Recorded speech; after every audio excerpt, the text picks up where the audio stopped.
Team 8. Today is quite a change out there. You actually have to think about wearing your jacket once again. We need the umbrellas out there. And we'll take a look at this amazing heat wave in just a moment. But first things first on Storm Track Live radar, let's see if you are getting wet at the present time. You can see the bulk of the showers east of US 131 and also north of I-96. Zooming in on the Grand Rapids area, you can see just a few showers. You head east on 96 eventually and around the Whitneyville area. Very, very light and also around Lowell if you're on 96 or M21. Most of Grand Rapids at the present time dry. That's good if you're heading out for lunch.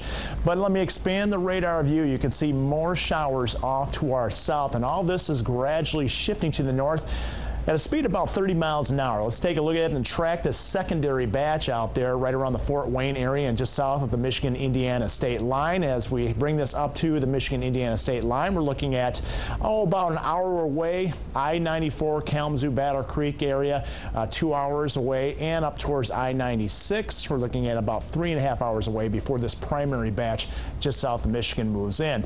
I think we're going to miss out on any severe weather today. You can see the latest from the Storm Prediction Center has that slight risk area well to our south. If you're in Illinois, southern Indiana, that's where the greater threat is going to be. That is where they're going to see more sunshine and greater instability. I think we're going to stay in this corridor of clouds here throughout Indiana and western Ohio, and therefore we're not going to see our instability really ramp up sufficiently where we could produce severe weather.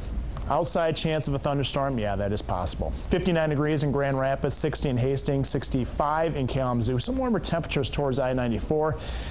Remember yesterday and the day before we were at 80 degrees at the noon hour? This is a stark contrast, and overall temperatures certainly much colder out there from central Michigan, southern Michigan, and throughout much of the Great Lakes. You can see right now it feels 21 degrees colder in Grand Rapids than yesterday at the same time. Incredible heat wave. I've actually never been or experienced a heat wave like this ever. It started March 14th through the 22nd. Temperatures nearly 31 degrees above average. It's amazing. And 15 new records set, not just all high records, but we're looking at record high temperatures and also max min, or at least the warmest mornings during that stretch, and an all-time record of 87 degrees, the hottest temperature ever in March. Monthly temperatures so far, 18 degrees above average. This will likely lead to the warmest March ever. So you're living through a little history. 24-hour forecast. Here comes that corridor of moisture up into the Grand Rapids area, all the way through southwest lower Michigan. It looks like most of us will pick up anywhere between a quarter to about a half an inch of rain. Of course, we could see isolated amounts more than that.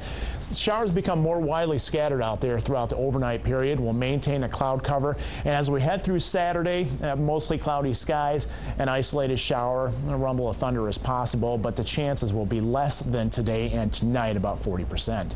Here's a check of that 8-day forecast for you. And one thing that you obviously no more 80s out there. 70 at best today. I think we'll really struggle to get there. We may not. And then much cooler over the weekend. Even highs in the lower 50s on Monday. And we'll have to look out for the chance of frost on Tuesday morning. Another chance of rain later Tuesday and Wednesday. The nicer day of the weekend is going to be Sunday. So we're going to have to get used to some changes. And even with that being said, this is still above average. Yeah, looking out for frost, that's a first in a long time. I know, it's been a while. All right, thank you, Matt.